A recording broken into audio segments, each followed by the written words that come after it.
බබුන් ඉස්කොට ගොනුන්ගේ බර අඩු කරන්න. ආතරේ පුළුවන් අලුත් ජලය ලබා ගන්න.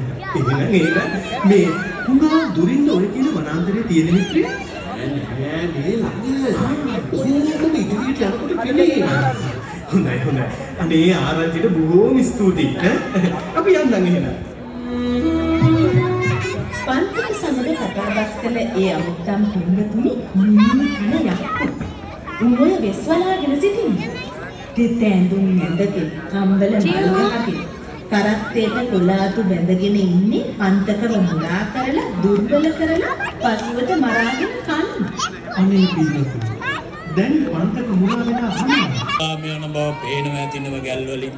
මේ කිනම් රටක කිනම් තැනකටද මේ යන්නේ? යන තැන දන්නෙත් නෑ එන තැන දන්නෙත් නෑ. ඒකත් එහෙමද? කොයිකත් එහෙම තමයි. අපි නම් හැබැයි හොඳට නාලා කාලා බීලා මේ ඉන්නේ. සන්තෝසයි අහන්න. කාන්තාරේ නාන කන බොන අය. ඇත පේන වනාන්තරේ නාලා ජලයක් තරම් ගන්න පුළුවන් ඔයගොල්ලන්ට. නෑ ඕනේ නෑ. අපි ළඟ ජලය තියෙනවා. එහෙමනම් යන්න. ඔව් යනවා. යක්කුන්ට වැටහුණා පන්තකව මුලා කරගත්තට